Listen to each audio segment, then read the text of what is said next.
Hi friends, ಪೃಥ್ವಿ ಜಾಬ್ಗೆ ಸ್ವಾಗತ. Friends, ಒಂದು ಹೊಸ ಉದ್ಯೋಗ ಮಾಹಿತಿ ಬಂದಿದೆ. ಕರ್ನಾಟಕ ಸರ್ಕಾರದಿಂದ ಜಿಲ್ಲಾ ಪಂಚಾಯತಿಯಲ್ಲಿ ಖಾಲಿರ್ತಕ್ಕಂಥ ಹುದ್ದೆಗಳ ಬಗ್ಗೆ ಒಂದು ಹೊಸ ಹುದ್ದೆ ಅಧಿಸೂಚನೆ ಬಂದಿದೆ. ಇಲ್ಲಿ ಈ ಹುದ್ದೆಗೆ ಯಾರು ಅರ್ಜಿಯನ್ನು ಸಲ್ಲಿಸಬೇಕಾಗುತ್ತೆ ಮತ್ತು ಯಾವ ಜಿಲ್ಲೆಯಲ್ಲಿ ಖಾಲಿರ್ತಕ್ಕಂಥ ಹುದ್ದೆಗಳಾಗಿವೆ, ಎಷ್ಟು ಹುದ್ದೆ ಖಾಲಿವೆ, ಡಾಟಾ ಎಂಟ್ರಿ ಆಪರೇಟರು ಹಾಗೂ ಇನ್ನೂ ಅನೇಕ ಬೇರೆ ಇತರೆ ಹುದ್ದೆಗಳನ್ನು ಕೂಡ ಅರ್ಜಿ ಕರೆದಿದ್ದಾರೆ. ಇಲ್ಲಿ ಯಾವುದೇ ಪದವಿಯನ್ನು ಪಾಸಾದರೂ ಅರ್ಜಿಯನ್ನು ಸಲ್ಲಿಸಬಹುದು. ಇಲ್ಲಿ 25,000 ಇರತಕ್ಕಂಥ ಸ್ಯಾಲರಿ ಇರ್ತಕ್ಕಂಥ ಒಂದು ನೇಮಕಾತಿ ಆಗಿದೆ.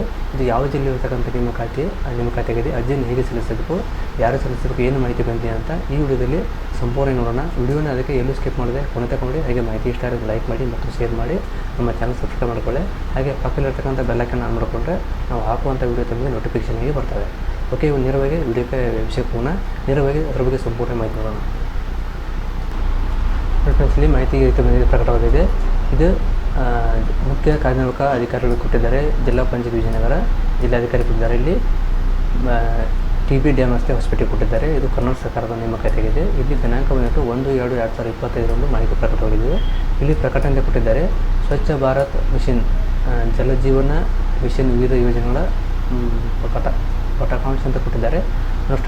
ಅನುಷ್ಠಾನಕ್ಕೆ ಜಿಲ್ಲೆಯಲ್ಲಿ water station and hygiene voice project management ಅನುಷ್ಠಾನಗೊಳಿಸಲಾಗಿರುತ್ತದೆ. ಸದರಿ PMUನಲ್ಲಿ SBMG ಯೋಜನೆಯಡಿಯಲ್ಲಿ ಜಿಲ್ಲಾ ಪಂಚಾಯಿತಿ ಖಾಲಿರುವ ತಾತ್ಕಾಲಿಕ ಹುದ್ದೆಗಳಿಗೆ ಹೊರಗುತ್ತಿಗೆ ಆಧಾರದ ಮೇಲೆ ಸಮಾಲೋಚಕರ ಹುದ್ದೆಗಳಿಗೆ ಅರ್ಜಿಯಲ್ಲಿ ಕೊಟ್ಟಿದ್ದಾರೆ. ಇಲ್ಲಿ ನೋಡ್ಕೋಬೋದು. ಇಲ್ಲಿ ಹುದ್ದೆಗಳ ಹೆಸರು, ಹುದ್ದೆಗಳ ಸಂಖ್ಯೆ, ಆಮೇಲೆ ವರ್ಕ್ ಎಕ್ಸ್ಪೀರಿಯನ್ಸು ಮತ್ತು ಕ್ವಾಲಿಫಿಕೇಷನು, ಮಂತ್ಲಿ ಸ್ಯಾಲರಿ ಕೊಟ್ಟಿದ್ದಾರೆ. ICS ಸ್ಪೆಷಲಿಸ್ಟ್ ಬಂತು, ಎಜುಕೇಷನ್ ಬಂತು, ಪೋಸ್ಟ್ ಗ್ರಾಜುಯೇಷನ್ ಆಗಿರಬೇಕು, 3 ವರ್ಷ ಎಕ್ಸ್ಪೀರಿಯನ್ಸ್ ಕೊಟ್ಟಿದ್ದಾರೆ. ಹಾಗೆ 25,000 ಸ್ಯಾಲರಿ ಇರ್ತಕ್ಕಂಥ ನೇಮಕಾತಿ ಆಗಿದೆ. ಇನ್ನು HRD ಕೆಪಾಸಿಟಿ ಬಿಲ್ಡಿಂಗ್ ಸ್ಪೆಷಲಿಸ್ಟ್ ಬಂತು, 1 ಪೋಸ್ಟ್ ಆಗಿದೆ. ಇವರು MSW MA ಪೋಸ್ಟ್ ಗ್ರಾಜುಯೇಷನ್ ಆದರೆ ಅಪ್ಲೈ ಮಾಡೋದು, 1 ರಿಂದ ಎಕ್ಸ್ಪೀರಿಯನ್ಸ್ ಆಗಿರ್ಬೇಕು 1 ವರ್ಷ. ಇವರಿಗೆ ಕೂಡ 25,000 ಸ್ಯಾಲರಿ ಇರ್ತಕ್ಕಂಥ ಉದ್ಯೋಗ ಆಗಿದೆ. ಇನ್ನು ಅಕೌಂಟೆಂಟ್ ಹುದ್ದೆಯಲ್ಲಿ 1 ಹುದ್ದೆ ಖಾಲಿ ಇದೆ. ಇವರಿಗೆ ಎಜುಕೇಷನ್ ಬಂತು graduate completed BCom BBM those with the master CA ಆಗಿ ಕೊಟ್ಟಿದ್ದಾರೆ. ಆಮೇಲೆ ಎಕ್ಸ್ಪೀರಿಯನ್ಸ್ 1 ಇಯರ್ ಅಂತ ಕೊಟ್ಟಿದ್ದಾರೆ. ಇವರಿಗೆ ಸ್ಯಾಲ್ರಿ 25,000 ಸ್ಯಾಲರಿ ಇರ್ತಕ್ಕಂಥ ಉದ್ಯೋಗ ಆಗಿದೆ. ಇನ್ನು ಕೊನೆಯದಾಗಿ ಡಾಟಾ ಎಂಟ್ರಿ ಆಪರೇಟರ್ DU ಹುದ್ದೆಗಳಾಗಿದೆ. ಜಿಲ್ಲಾ ಪಂಚಾಯತಿಯಲ್ಲಿ ಡಾಟಾ ಎಂಟ್ರಿ ಆಪರೇಟರ್ ಹುದ್ದೆಗಳು ಆಗಿರುತ್ತಿದ್ದು ಇಲ್ಲಿ ಮಾತ್ರ 1 ಪೋಸ್ಟ್ ಖಾಲಿ ಇದೆ. ಈ ಡಾಟಾ ಎಂಟ್ರಿ ಆಪರೇಟರ್ ಹುದ್ದೆಗಳಿಗೆ ಎಜುಕೇಷನ್ ಬಂತು ಎನಿ ಡಿಗ್ರಿ ಕೊಟ್ಟಿದ್ದಾರೆ. ಯಾವುದೇ ಪದವಿಯನ್ನು ಪಾಸಾದರೂ ಅಪ್ಲೈ ಮಾಡ್ಬೋದು. ಜೊತೆಗೆ ಕಂಪ್ಯೂಟರ್ ನಾಲೆಜ್ ಕೊಟ್ಟಿದ್ದಾರೆ. ಎನಿ ಡಿಗ್ರಿ ಜೊತೆಗೆ ಕಂಪ್ಯೂಟರ್ ನಾಲೆಜ್ ಇರಬೇಕು. With short hand course typing in Kannada will be prepared ಅಂತ ಕೊಟ್ಟಿದ್ದಾರೆ. ಅಂದರೆ ಕನ್ನಡ ಟೈಪಿಂಗ್ ಬರಬೇಕಂತ ಕೊಟ್ಟಿದ್ದಾರೆ. ಅವರು ಇದಕ್ಕೆ ಅರ್ಜಿಯನ್ನು ಸಲ್ಲಿಸ್ಬೋದು. ಇನ್ನು ಎಕ್ಸ್ಪೀರಿಯನ್ಸ್ ಅವರಿಗೆ 1 ವರ್ಷ ಕೇಳಿದ್ದಾರೆ. ಹೊರಗಡೆಯಲ್ಲಿ ವಾಟರ್ ಸ್ಟೇಷನ್ ರೂರಲ್ ಡೆವಲಪ್ಮೆಂಟಲ್ಲಿ ವರ್ಕ್ ಮಾಡಿದ್ರು ಅಪ್ಲೈ ಮಾಡಿ ಅವರು ಕೂಡ ಪ್ರಿಪೇರ್ ಕೊಟ್ಟಿದ್ದಾರೆ. ಈ ಡಾಟಾ ಎಂಟ್ರಿ ಆಪರೇಟರ್ ಹುದ್ದೆಗಳಿಗೆ 22,000 ಸ್ಯಾಲರಿ ಇರುತ್ತದೆ. ಇನ್ನುಳಿದ ಇತರೆ ಹುದ್ದೆಗಳಿಗೆ 25,000 ಸ್ಯಾಲರಿ ಇರುತ್ತೆ. ಡಾಟಾ ಎಂಟ್ರಿ ಆಪರೇಟರ್ ಹುದ್ದೆಗಳಿಗೆ 22,000 ಸ್ಯಾಲರಿ ಇರುತ್ತೆ. ಇವರು ಎನಿ ಡಿಗ್ರಿ ಪಾಸ್ ಆದರೂ ಈ ಹುದ್ದೆ ಅಪ್ಲೈ ಮಾಡೋದು. ಇನ್ನು ಮೇಲಿನ ಹುದ್ದೆಗೆ ಸಂಬಂಧಪಟ್ಟಂತೆ ಆಯಾ ಹುದ್ದೆಗೆ ಸಂಬಂಧಪಟ್ಟಂತೆ ಕೋರ್ಸ್ ಮತ್ತು ಎಜುಕೇಷನ್ ಕೊಟ್ಟಿದ್ದಾರೆ. ಅವರು ಕೂಡ ಅರ್ಜಿಯನ್ನು ಸಲ್ಲಿಸ್ಬೋದು.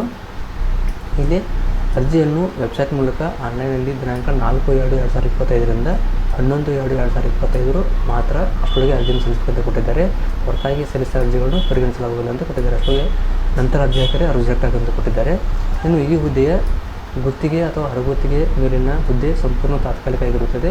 1 ವರ್ಷದ ಅವಧಿಗೆ ಗುತ್ತಿಗೆ ಅಥವಾ ಹೊರಗುತ್ತಿಗೆ ಆಧಾರದ ಮೇಲೆ ನೇಮಿಸಿಕೊಳ್ಳಲಾಗುವುದು. ನಂತರ ಕಾಲಕಾಲಕ್ಕೆ ಅವರ ಕಾರ್ಯಕ್ಷಮತೆಯನ್ನು ಪರಿಶೀಲಿಸಿ ಮತ್ತು ಅಗತ್ಯಕ್ಕೆ ಅನುಗುಣವಾಗಿ ನವೀಕರಿಸಬಹುದು.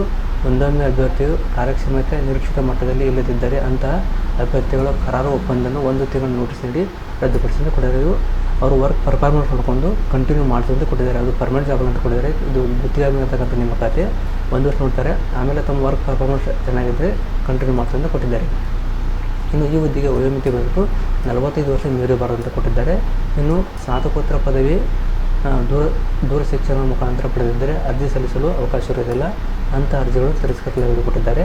ಆಯ್ಕೆಯಾದ ಅಭ್ಯರ್ಥಿಯು ಇಲಾಖೆ ಅಥವಾ ಹೊರಗುತ್ತಿಗೆ ಸಂಸ್ಥೆಯೊಂದಿಗೆ ನಿಗದಿತ ನಮೂನೆಯಲ್ಲಿ ಕರಾರು ಒಪ್ಪಂದ ಮಾಡಿಕೊಳ್ಬೇಕಂತ ಕೊಟ್ಟಿದ್ದಾರೆ.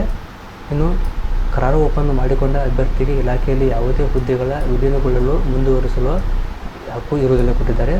ಮೆರಿಟ್ ಆಧಾರದ ಮೇಲೆ ಕಿರುಪಟ್ಟಿ ಅಭ್ಯರ್ಥಿಗಳಿಗೆ ಶಾರ್ಟ್ ಲಿಸ್ಟ್ ಮಾಡುವ ಮೂಲಕ ಮಾತ್ರ ಸಂದರ್ಶನಕ್ಕೆ ಕರೆಯಲಾಗಿದೆ. ಯಾವುದೇ ರೀತಿ ಎಕ್ಸಾಮ್ ಕೂಡ ಇರೋದಿಲ್ಲ, ಕ್ವಿಜ್ ಕೂಡ ಇರೋದಿಲ್ಲ. ಅವ್ರು ನಿಮ್ಮ ಶಾರ್ಟ್ ಲಿಸ್ಟ್ ತೆಗೆದು ಆಮೇಲೆ ಅವ್ರನ್ನ ಸಂದರ್ಶನಕ್ಕೆ ಕರೀತಾರೆ. ಆಮೇಲೆ ಸಂದರ್ಶನಕ್ಕೆ ಹೋಗಿ ಅದರಿಗೆ ಸಂದರ್ಶನ ಪಾಸಾದ ನಂತರ ಕೆಲಸ ಕೊಟ್ಟಿದ್ದಾರೆ. ಸಂದರ್ಶನವನ್ನು ಜಿಲ್ಲಾ ಪಂಚಾಯಿತಿ ಕಚೇರಿ ನಡೆಸಲಿದ್ದು ನಿಗದಿಪಡಿಸಿದ ದಿನಾಂಕ ವೇಳೆಯಲ್ಲಿ ಹಾಜರಾಗುವಂತೆ ಕೊಟ್ಟಿದ್ದಾರೆ. ಇನ್ನು ಅಭ್ಯರ್ಥಿಗಳ ಅರ್ಹತಾ ಪರೀಕ್ಷೆಯಲ್ಲಿ ಅಂಕಗಳ ಕಾರ್ಯಾನುಭವ ಸಂದರ್ಶನದಲ್ಲಿ ಗಳಿಸಿದ ಅಂಕಗಳ ಆಧಾರದ ಮೇಲೆ ನೇಮಕಾತಿ ಮಾಡಲಾಗುವುದು. ನೀವು ಇಂಟರ್ವ್ಯೂ ಕೊಟ್ಟಿರ್ತಲ್ಲ ಅದು ಇಂಟರ್ವ್ಯೂ ಮಾರ್ಕ್ಸು, ಆಮೇಲೆ ನಿಮ್ಮ ವರ್ಕ್ ಎಕ್ಸ್ಪೀರಿಯನ್ಸು, ನಿಮ್ಮ ಕೆಲಸದ ಬಗ್ಗೆ ಅದ್ರ ಮಾರ್ಕ್ಸ್ ನೋಡಿಕೊಂಡು ಸೆಲೆಕ್ಷನ್ ಮಾಡ್ಕೊಂತ ಕೊಟ್ಟಿದ್ದಾರೆ. ಇನ್ನು ನೇಮಕಾತಿಯನ್ನು ಸಂಪೂರ್ಣವಾಗಿ ಭಾಗಶಃ ರದ್ದು ಮಾಡುವ ಮತ್ತು ಮುಂದೂಡುವ ಬದಲಾವಣೆ ಮಾಡುವ ಹಕ್ಕನ್ನು ಜಿಲ್ಲಾ ಪಂಚಾಯಿತಿ ವಿಜಯನಗರ ಇಲಾಖೆ ಹೊಂದಿರುತ್ತದೆ. ಅದು ಜಿಲ್ಲಾ ಪಂಚಾಯಿತಿ ವಿಜಯನಗರ ಇಲಾಖೆಯಲ್ಲಿರ್ತಕ್ಕಂಥ ಉದ್ಯೋಗವಾಗಿದೆ. ಅದು ಪ್ರತಿಯೊಂದು ಹಕ್ಕು ಜಿಲ್ಲಾ ಪಂಚಾಯಿತಿಯ ವಿಜಯನಗರದ ಇಲಾಖೆಗೆ ಸಂಬಂಧಪಟ್ಟಂಥ ಹಕ್ಕಾಗಿರುತ್ತೆ. ಅವರು ಯಾವುದು ಫೈನಲ್ ಮಾಡ್ತಾರೋ ಅದರ ಮೇಲೆ ಡಿಸಿಷನ್ ಅಂತ ಕೊಟ್ಟಿದ್ದಾರೆ. ಇನ್ನು ಇಲ್ಲಿ ಹೆಚ್ಚಿನ ಮಾಹಿತಿಗಾಗಿ ಮೊಬೈಲ್ ನಂಬರ್ ಕೂಡ ಕೊಟ್ಟಿದ್ದಾರೆ. ಈ ನಂಬರ್ಗೆ ತಾವು ಕಾಲ್ ಮಾಡಿ ಮಾಹಿತಿಯನ್ನು ಕೂಡ ಪಡ್ಕೋಬೋದು. ಇಲ್ಲಿಂದ ಕಾಲ್ ಮಾಡಿ ಮಾಹಿತಿ ಪಡ್ಕೊಂಡು ಅರ್ಜಿಯನ್ನು ಸಲ್ಲಿಸಬಹುದು. ಇವಾಗ ಆನ್ಲೈನ್ ಮೂಲಕ ಅರ್ಜಿ ಹೇಗೆ ಸಲ್ಲಿಸಬೇಕು ನೋಡೋಣ.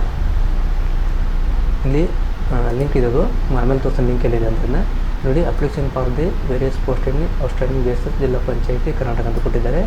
ಇದು ಮೊದಲಿಗೆ ಅಪ್ಲೈ ಮಾಡಬೇಕಾದ್ರೆ ಇವೆಲ್ಲ ಡಾಕ್ಯುಮೆಂಟ್ ಬೇಕಂತ ಕೊಟ್ಟಿದ್ದಾರೆ.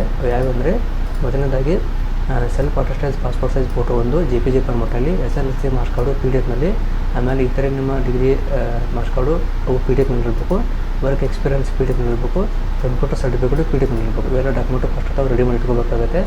ಇಟ್ಕೊಂಡು ಆಮೇಲೆ ಇಲ್ಲಿ ಅರ್ಜಿಯನ್ನು ಸಲ್ಲಿಸಲು ಸ್ಟಾರ್ಟ್ ಆಗಿದೆ. ಅಂದರೆ ಜಿಲ್ಲಾ ಪಂಚಾಯತ್ ಮೇಲೆ ಸೆಲೆಕ್ಟ್ ಮಾಡ್ಕೊಳ್ಳಿ. ಇಲ್ಲಿ ವಿಜಯನಗರ ಬರುತ್ತೆ, ಇಲ್ಲಿ ಓಕೆ ಅಂತ ಕೊಡಿ.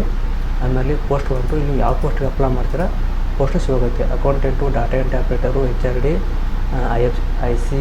IEC ಅಂತ ತಾವು ಡಾಟಾ ಎಂಟ್ರಿ ಆಗ್ತಾಯಿದ್ರೆ ಇಲ್ಲಿ ಓಕೆ ಅಂತ ಕ್ಲಿಕ್ ಮಾಡಿಕೊಂಡು ನೇಮ್ ಆಫ್ ಅಪ್ಲಿಕೇಶನ್, ನಿಮ್ಮ SSLC ಯಾವ ರೀತಿ ಹೆಸರು ಇರುತ್ತೋ ಅದೇ ರೀತಿ ಹೆಸರು ಹಾಕಬೇಕಾಗುತ್ತೆ. ಆಧಾರ್ ನೇಮು, ಜೆಂಡರು, ಮೇಲ್ ಇದ್ದರೆ ಮೇಲು, ಫೀಮೇಲ್ ಇದ್ದರೆ ಫೀಮೇಲು. ಈ ಹುದ್ದೆಗೆ ಪುರುಷ ಮತ್ತು ಮಹಿಳೆಯರು ಇಬ್ಬರು ಕೂಡ ಅರ್ಜಿಯನ್ನು ಸಲ್ಲಿಸಬಹುದು. ಆಮೇಲೆ ಡೇಟ್ ಆಫ್ ಬರ್ತು ನಿಮ್ಮ SSLC ಮಾರ್ಕ್ಸ್ ಕಾರ್ಡ್ನಲ್ಲಿ ಯಾವ ರೀತಿ ಇದೆ ಅದೇ ರೀತಿ ಡೇಟ್ ಆಫ್ ಬರ್ತ್ ಹಾಕಬೇಕಾಗುತ್ತೆ. ಇಲ್ಲಿ ನಿಮ್ಮ ಮೊಬೈಲ್ ನಂಬರ್ ಹಾಕಿ, ಇಮೇಲ್ ID ಹಾಕಿ, ಸ್ಟೇಟು ಕರ್ನಾಟಕ ಅಂತ ತೊಗೊಳ್ಳಿ, ಜಿಲ್ಲೆ ನೀವು ಯಾವ ಜಿಲ್ಲೆಯಿಂದ ಅಪ್ಲೈ ಮಾಡಿದ್ರೆ ಆ ಜಿಲ್ಲೆ ಚೂಸ್ ಮಾಡಿಕೊಳ್ಳಿ. ಆಮೇಲೆ ನಿಮ್ಮ address, city, taluk, pin code ಎಲ್ಲವನ್ನೂ ಹಾಕಿದ್ರೆ ಇಲ್ಲಿ ಕ್ವಾಲಿಫೈ ಎಕ್ಸಾಮಿನೇಷನ್ ಕಡಿದ್ದಾರೆ ನೋಡಿ. ಏನೇ ಡಿಗ್ರಿ ಆಗಿದ್ದರೆ ಟಿಕ್ ಮಾಡಿ, ಅಂದರೆ ಅದಕ್ಕಷ್ಟೇ ಕೊಟ್ಟಿದ್ದಾರೆ ಅವರು. ಅದು ನಿಮ್ಮ ಮಾರ್ಕ್ಸ್ ಕಾರ್ಡು CGPನಲ್ಲಿದ್ದು ಮಾರ್ಕ್ಸ್ ನೋಡಿಕೊಂಡು ಟಿಕ್ ಮಾಡಿಕೊಂಡು ಮಾರ್ಕ್ಸ್ಗಳಿದ್ದರೆ ಈ ರೀತಿ ಬರುತ್ತೆ. Maximum marks, obtain marks, percentage ಹಾಕಬೇಕಾಗುತ್ತೆ. ಆಮೇಲೆ ಸರ್ಟಿಫಿಕೇಟ್, ಅದರ್ ಡೀಟೇಲ್ಸ್, ಎಕ್ಸ್ಪೀರಿಯನ್ಸ್ ಆಗಿದ್ದರೆ ಎಷ್ಟು ವರ್ಷ ಆಗಿದೆ ಅದನ್ನ ಹಾಕ್ಬೋದು, ಇಲ್ಲ ನೋಂತ ಕೂಡ ಹಾಕ್ಬೋದು. ಇಲ್ಲಿ ಕೆಳಗಡೆ ವರ್ಕಿಂಗ್ ನಾಲೆಜ್ ಕಂಪ್ಯೂಟರ್ ಇನ್ ಕನ್ನಡ, ಇಂಗ್ಲೀಷ್ ಕೇಳಿದ್ದಾರೆ. ಕನ್ನಡ ಮತ್ತು ಇಂಗ್ಲೀಷ್ ಕಂಪ್ಯೂಟರ್ ನಾಲೆಜ್ ಇದ್ದರೆ ಎಸ್ ಅಂತ ಟಿಕ್ ಮಾಡಿ. ಕೆಳಗಡೆ ಡೆಕ್ಲೇಷನ್ ಕೊಟ್ಟಿದ್ದಾರೆ, ಆ ಅಗ್ರಿ ಅಂತ ಟಿಕ್ ಮಾಡಿಕೊಂಡು ಇಲ್ಲಿ ಕೆಳಗಡೆ ಅದು ಡಿಪಾರ್ಟ್ಮೆಂಟ್ ಹೆಸರು ಬಂದಿರುತ್ತೆ ಆಟೋಮೆಟಿಕ್ಕಾಗಿ. ಇಲ್ಲಿರ್ತಕ್ಕಂಥ ಕ್ಯಾಪ್ಚಾವನ್ನು ಈ ಬಾಕ್ಸಲ್ಲಿ ಹಾಕಿ ಇಲ್ಲಿ ಕೆಳಗಡೆ ಸಬ್ಮಿಟ್ ಅಂತ ಬಂದಿರುತ್ತೆ, ಕಾಣಿಸುತ್ತೆ. ಸಬ್ಮಿಟ್ ಮಾಡಿ ನೆಕ್ಸ್ಟ್ ಪೇಜ್ ಮುಂದೆ ಹೋಗುತ್ತೆ. ಆ ಪೇಜ್ ಮುಂದೆ ಹೋದ ನಂತರ ಇಲ್ಲಿ ಮೇಲ್ಗಡೆ ಕೊಟ್ಟಿರ್ತಕ್ಕಂಥ ಎಲ್ಲ ಡಾಕ್ಯುಮೆಂಟನ್ನು ಸ್ಕ್ಯಾನ್ ಮಾಡಿರ್ತಾರಲ್ಲ ಇವನ್ನೆಲ್ಲ ಅಪ್ಲೋಡ್ ಮಾಡಬೇಕಾಗುತ್ತೆ. ಇವೆಲ್ಲವನ್ನು ಅಪ್ಲೋಡ್ ಮಾಡಿದ ನಂತರ ಅಪ್ಲಿಕೇಶನ್ ಸಬ್ಮಿಟ್ ಆಗುತ್ತೆ. ಯಾವುದೇ ರೀತಿ ಫೀಸ್ ಇರೋದಿಲ್ಲ. ಇದು ಉಚಿತವಾಗಿರ್ತಕ್ಕಂಥ ಒಂದು ಅರ್ಜಿಯಾಗಿದೆ. ಕಾಂಟ್ಯಾಕ್ಟ್ ಬೇಸ್ನೇನು ಕರೆಕ್ಟಾಗಿದೆ. ಯಾರು ಇಂಟ್ರೆಸ್ಟ್ ಇದ್ದವರು ಮಾತ್ರ ಅರ್ಜಿಯನ್ನು ಸಲ್ಲಿಸಬಹುದಾಗಿದೆ. ಇದು ಜಿಲ್ಲಾ ಪಂಚಾಯಿತಿಯ ಯಾದಗಿರಿಯಲ್ಲಿರ್ತಕ್ಕಂಥ ನೇಮಕಾತಿಯಾಗಿದೆ. ಇಲ್ಲಿ ಜಿಲ್ಲಾ ಪಂಚಾಯಿತಿ ಹೊರಗುತ್ತಿ ಎಂದು ಕೊಟ್ಟಿದ್ದಾರೆ. ಇಲ್ಲಿ ಅಧಿಸೂಚನೆ ಇದೆ, ಇಲ್ಲಿ ಅಪ್ಲೈ ಲಿಂಕ್ ಇದೆ. ಈ ಲಿಂಕನ್ನು ವಿಡಿಯೋಗಳಿಗೆ ಕೊಟ್ಟಿದ್ದೀನಿ, ಅಲ್ಲಿಂದ ನೋಡ್ಕೊಂಡು ಅರ್ಜಿಯನ್ನು ಸಲ್ಲಿಸಬಹುದಾಗಿದೆ. ಓಕೆ ಫ್ರೆಂಡ್ಸ್, ತಮಗೆ ಈ ಮಾಹಿತಿ ಇಷ್ಟ ಆಗಿದೆ ಅನ್ಕೋತೀನಿ. ದಯವಿಟ್ಟು ಇಷ್ಟ ಆದರೆ ಲೈಕ್ ಮಾಡಿ ಮತ್ತು ಶೇರ್ ಮಾಡಿ, ನಿಮ್ಮ ಅನಿಸಿಕೆ ಕಮೆಂಟ್ ಮಾಡಿ. ವಿಡಿಯೋ ಒಳಗೆ ತುಂಬ ಧನ್ಯವಾದಗಳು. Thanks for watching. Jai Hind, Jai Kannada.